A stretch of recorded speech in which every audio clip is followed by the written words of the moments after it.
RFI et France 24 présentent Mardi politique.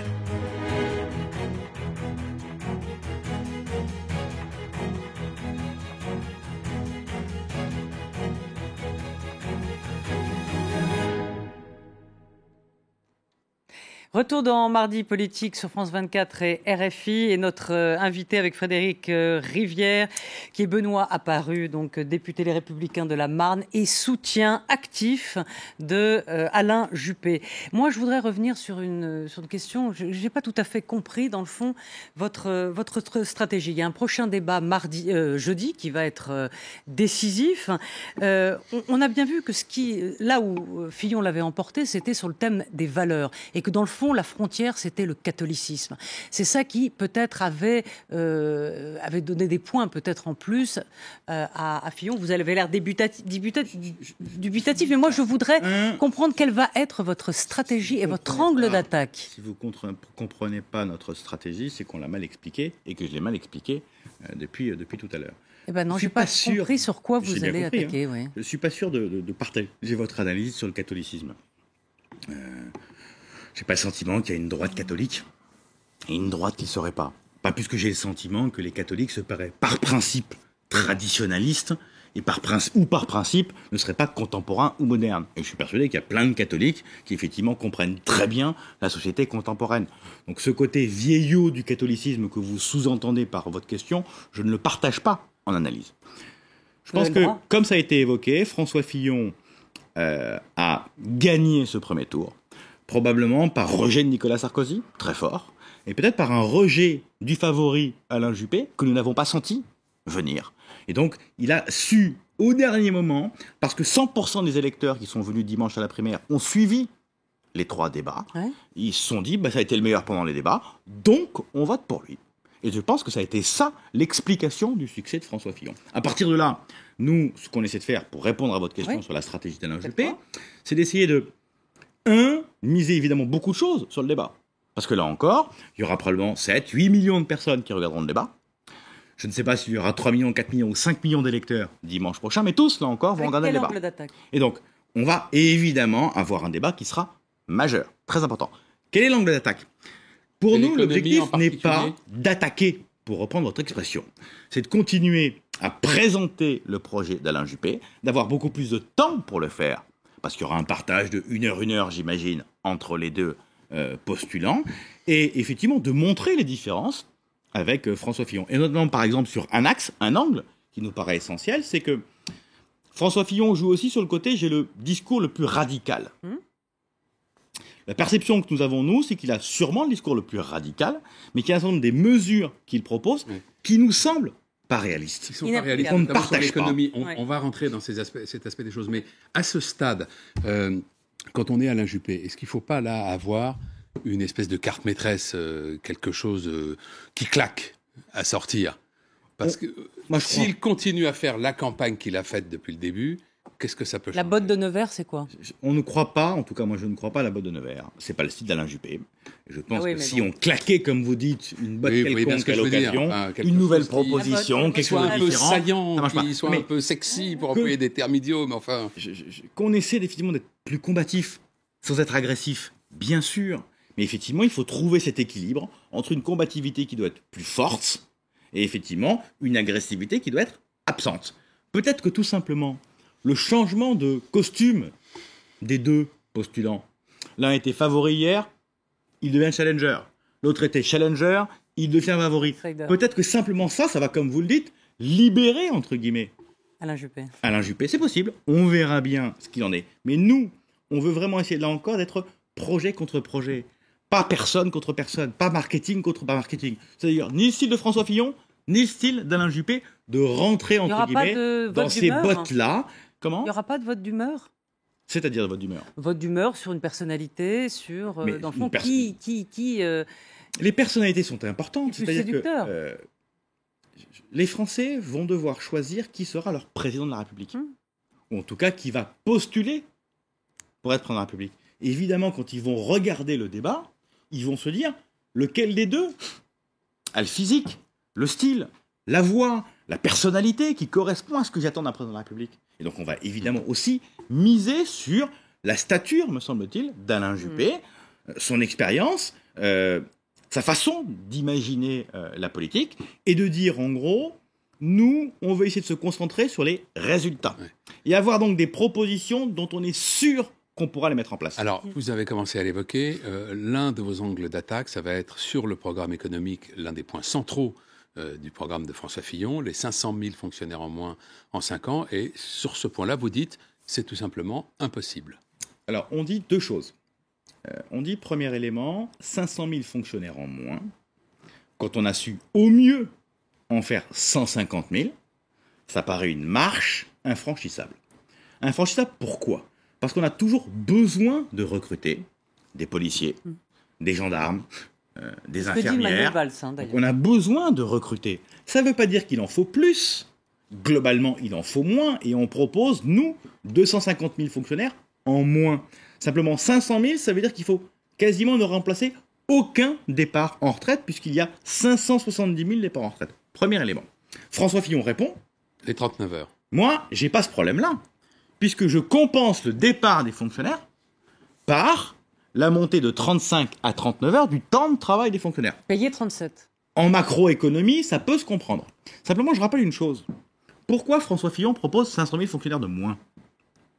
Parce qu'il dit, c'est comme ça que je vais massivement réduire les déficits.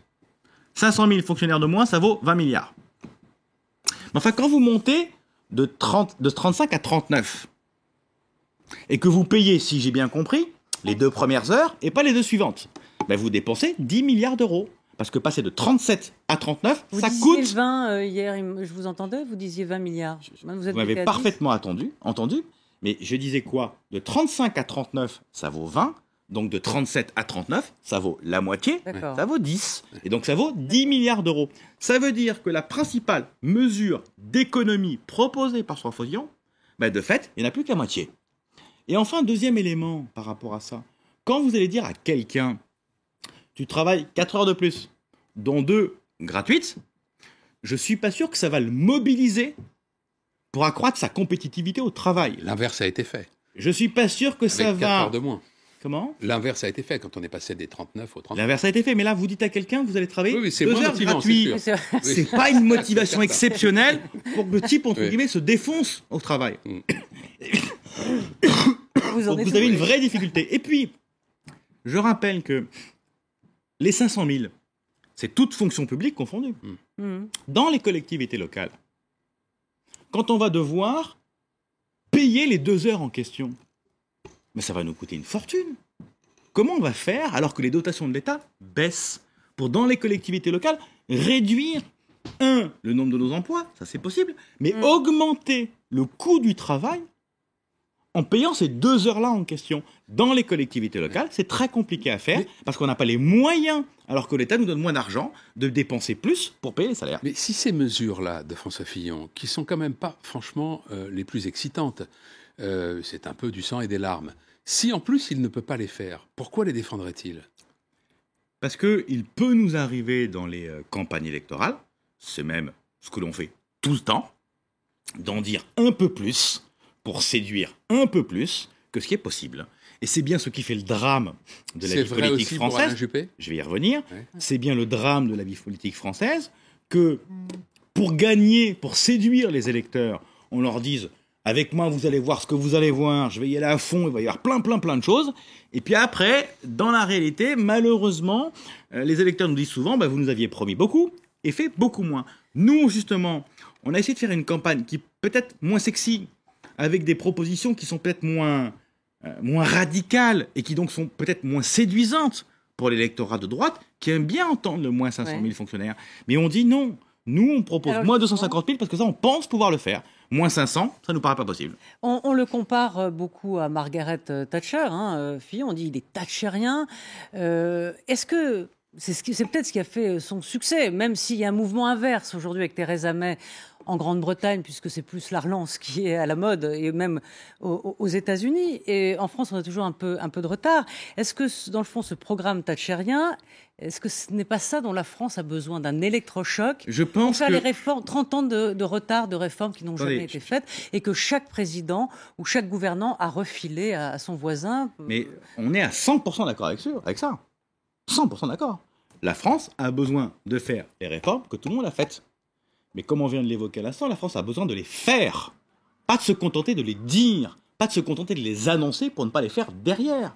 Notre problème, justement, c'est que la France est le pays champion du monde des réformes. Aucun pays n'a autant réformé que le nôtre. 3 petits points dans les bons endroits. 3 petits points dans les discours. Oui, voilà. Dans la réalité, beaucoup moins. Et donc, nous, on a essayé de construire une campagne électorale en disant tout ce que l'on dit, non seulement c'est chiffré, mais on est sûr qu'on pourra le mettre en œuvre. Nous ne sommes pas totalement convaincus que ce soit le cas pour François Fillon et qu'il y a un certain nombre de mesures dont nous pensons qu'il ne pourra pas les mettre en place. Et d'ailleurs, Alain Juppé vient de le dire encore une fois de plus sur BFM, puisqu'il vient de dire, Alain Juppé, supprimer 500 000 fonctionnaires, ça ne tient pas la route. On va passer à la politique étrangère. Qui est, dans le fond, le plus gaulliste des deux, Fillon ou Juppé? Je ne sais pas, j'avoue que je ne suis pas fanat de ce type d'héritage. Le général de Gaulle est mort il y a maintenant près de 50 ans. L'héritage... Mais tout le monde s'y revendique à droite. Justement, tout le monde s'y revendique, même à gauche, même au Front National. Tous les Français maintenant se revendiquent, tous les hommes politiques se revendiquent du général de Gaulle. Je ne sais pas si c'est dans ce sens-là qu'il faut prendre les choses. On a une actualité qui est évidemment très différente de celle qu'a connue le général de Gaulle. Le général de Gaulle, c'est le monde de la guerre froide. Nous, on n'est pas dans le monde de la guerre froide, on est dans un monde différent. Il y a effectivement une perception des choses entre François Fillon et Alain Juppé, qui est assez gaulliste dans les deux cas. L'indépendance de la France face aux différents grands, qu'ils soient russes attentiste, Juppé, ou qu'ils soient Fillon. Américains. Je ne sais pas s'ils sont plus attentifs. Vous savez, on avait reproché à Alain Juppé d'avoir refusé, à l'époque où on avait réintégré le commandement intégré de l'OTAN, d'avoir refusé cette analyse-là. Donc à ce moment-là, il n'était pas assez atlantiste. Maintenant, il en serait trop. J'en sais rien. On dit toujours, c'est fréquent, tout et son contraire. C'est assez classique, et dans les reproches, on nous fait toujours les reproches inverses, c'est de bonne guerre.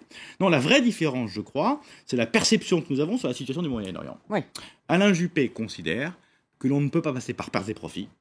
Ce qui s'est passé en Syrie, 250 000 morts, massacrés par Bachar el-Assad, ce qui se passe actuellement à Alep, qu'on ne peut pas le passer par pertes et profits. Mais qui considère que ça peut être passé par pertes et profits? Qu'est-ce que vous entendez par cette expression d'ailleurs dans ce cas de figure? J'entends par là que nous considérons que nous ne pouvons pas accepter que Bachar el-Assad reste au pouvoir. Et que Bachar el-Assad est un obstacle à la paix et que la paix sera impossible tant qu'il sera là. François Fillon a un regard ça n'est différent. pas extrêmement présomptueux, Benoît Apparu, de dire que Alain Juppé ou telle autre personnalité aujourd'hui décide de l'avenir politique. Mais c'est pas décide en Syrie. Mais pardonnez-moi, l'avenir politique de la Syrie, il se décidera au Conseil de sécurité de l'ONU. Oui, voilà. Il se décidera entre les grands. Et il faut bien que la France exprime une position, parce qu'elle est membre du Conseil de sécurité de l'ONU, et que la France, au regard de son rôle historique dans la région, aura son mot à dire. Mais quel sera le mot de la France? Est-ce que le mot de la France sera de dire et de peser dans les négociations internationales pour qu'on trouve une solution sans Bachar? Ou est-ce que c'est la position de François Fillon? François Fillon considère que Daesh, et il a raison, Daesh, il faut éradiquer Daesh, et que s'il faut en passer par Bachar, on le fera. Nous, on considère que nous devons poursuivre 2 priorités. Évidemment, mener une guerre sans merci et éradiquer Daesh, mais 2, que Bachar est un frein à l'éradication de Daesh. Sur Poutine, donc les deux hommes ont des divergences, vous venez de les expliquer. J'ai plutôt exprimé ces divergences sur le rôle de Bachar et sur la Syrie, beaucoup plus que sur Poutine. D'accord, donc on en vient à Poutine, mais tout se tient un petit peu. Les deux hommes ont des divergences sur la Russie. Fillon veut revenir sur les sanctions après l'annexion de la Crimée. Est-ce que vous dites, dans le fond, il y a quelque chose de Trump chez Fillon, puisque c'est la position de Donald Trump aujourd'hui? C'est pas parce que... d'accord, et donc si Donald Trump dit que le ciel est bleu, ça veut dire qu'on va être trumpisé Non, entre enfin bon, guillemets. Est-ce Non, qu'il faut attendez. revenir sur les sanctions On peut avoir des positions les uns ou les autres similaires à Pierre, Paul ou Jacques sans forcément le suivre aveuglément ou sans être considéré comme un monsieur Trump français. Non. Il y a une N'allez pas position jusque-là. divergente, bien sûr que je ne vais pas jusque-là, il y a une position divergente entre Alain Juppé et François Fillon sur la Russie. Alain Juppé considère bien évidemment que nous devons avoir, et c'est le rôle international de la France depuis des siècles, un rôle, une position équilibrée entre la Russie et nos alliés américains. Les Américains sont nos alliés, mais nous ne sommes pas des vassaux des Américains. Ils n'ont pas aux touché à ordres Bachar des el-Assad. Américains. Ils n'ont pas Premier touché point. à Bachar el-Assad. Nous avons dénoncé Alain Juppé le premier, le fait que si nous sommes aujourd'hui dans cette situation-là avec Daesh, c'est notamment parce que la ligne rouge qui avait été fixée par le président américain, elle a été transgressée sans qu'il ne se passe rien. C'est une des raisons de l'expansion de Daesh. Et François Fillon, comme Alain Juppé d'ailleurs, dénonce cet état de fait. Je reviens à Poutine, parce que c'était votre question Oui. initiale. Lever les sanctions, notamment pour effectivement se réconcilier quelque part avec la Russie. Ça veut dire que l'on passe par pertes et profits l'annexion d'un pays contre toutes les règles internationales. Mais Ok. vous avez vu ce que dit François Fillon à cet égard. Demain, on La fait Crimée a toujours été russe. Demain, on fait quoi? Mais la question n'est pas simplement historique. Il y a des frontières qui ont été dessinées en Afrique, en Amérique centrale, en Amérique du Sud, au Moyen-Orient, en Europe orientale. Ça veut dire quoi? Que ces dessins de frontières n'existent plus, qu'on ne les respecte plus, qu'on ne les tient plus sous prétexte qu'il y a soit une minorité très forte, soit parce que historiquement tel pays a été avec tel autre. Enfin, écoutez, si on considère ça, demain, que fait-on des pays baltes? Demain, que fait-on du reste de l'Ukraine? Est-ce que, en retirant aujourd'hui nos sanctions contre la Russie, est-ce que les Russes ne vont pas se dire, puisque maintenant on risque plus rien à On y va. annexer un Ouais. pays, Donc c'est eh ben, dangereux. on continue. Donc vous dites Donc c'est il y a un dangereux. risque par rapport à ça, et donc il faut effectivement tenir sur ça. Par contre, il y a une exigence. C'est qu'à partir du moment où on prend des sanctions contre les Russes, il faut en tirer les conséquences économiques pour ceux qui subissent les sanctions. Je pense notamment aux agriculteurs. Et là, il y a une responsabilité du gouvernement. On a coupé aux agriculteurs français des marchés russes. À partir de là, il fallait compenser les agriculteurs qui n'ont rien demandé à personne et qui subissent de plein fait les conséquences économiques des choix politiques faits par la France. Mais est-ce que l'analyse de François Fillon, ça n'est pas que Vladimir Poutine a la main aujourd'hui en Syrie et que donc il faut être pragmatique et être à ses côtés parce que lui, il agit. Il faut être pragmatique. Mais comme vous le dites, il agit. Oui, avec sans Et doute un manque de et discernement, mais apparemment, il agit. si j'ai bien compris, aujourd'hui, les bombardements principaux de Bachar el-Assad et de son allié russe, c'est principalement contre les opposants internes au pouvoir central de Syrie et non pas contre Daesh. Et donc demain, trouvons des cibles communes. Ayons effectivement avec les Russes une discussion pour qu'ils mettent autant de puissance contre Daesh qu'ils n'en mettent contre les opposants au régime syrien. Et là, peut-être qu'on pourra discuter. Mais à ce stade, les Russes ne font pas grand-chose contre Daesh. Et donc on nous dit il faut passer par Poutine pour éradiquer Daesh. Enfin, sauf qu'à ce jour, il ne fait pas grand-chose contre Daesh. Et donc qu'il y ait un changement de ce point de vue-là des Russes, que les Russes acceptent qu'il y ait une transition en Syrie et qu'on se dise que dans 1 an, 2 ans, 3 ans, j'en sais rien, il faudra que Bachar el-Assad quitte le pouvoir. Parce qu'on peut organiser des transitions lentes en la matière. Et là, il y aura un deal possible. Oui, mais Et est-ce si que- le deal ouais. proposé par les Russes, c'est d'abord on éradique les civils syriens, d'abord on éradique les opposants à Bachar, et ensuite on discutera Daesh, non, ça ne peut pas Oui, fonctionner. mais est-ce que l'erreur d'Alain Juppé, c'est de ne pas dire que c'est de dire dans le fond que la priorité c'est Bachar et pas Daesh. Et Fillon, c'est Non. ce qu'il dit. Il dit la Nous- priorité c'est Daesh. Nous, on fixe 2 priorités. Et Daesh Il y en a- et Bachar. Et là où on a une Pas avoir divergence d'autres- oui. d'analyse stratégique, Mais entre deux enfers, il faut avoir une priorité. là où Face nous à deux avons enfers. le sentiment que ce choix-là ne se pose pas comme ça, c'est que nous considérons aujourd'hui que Bachar el-Assad est aussi une limite à notre capacité d'éradiquer Daesh. Et donc de ce point de vue-là, il y a effectivement des analyses qui sont différentes. Je ne sais pas d'ailleurs lequel a raison. Seul l'avenir nous le dira. Mais c'est ça la réalité. On n'aura pas dit un mot. Il nous reste 30 secondes, donc on n'a pas le temps. Mais c'est quand même étonnant, on n'aura pas dit un mot de Nicolas Sarkozy. Bah, Qu'est-ce c'est que- pas- C'est l'un des éléments du changement de la vie c'est politique c'est- française. bon, voilà, c'est la page est tournée. C'est la fin de cette émission, Roselyne. Merci à Pauline Hellman et Audrey Yatoni qui nous ont aidés à la préparer. Mardi Politique revient mardi prochain. Oui, Roselyne. avec Éric Woerth, donc, qui était un soutien de Nicolas Sarkozy. Il nous dira ce qu'il fera pour les prochains. Mardi prochain, il vous répondra. Oui, Très non, probablement mais- qu'il soutiendra celui qui aura été Ce qui se désigné dimanche. passera. Non, ce qui se passera. Merci, à très vite. Merci à vous.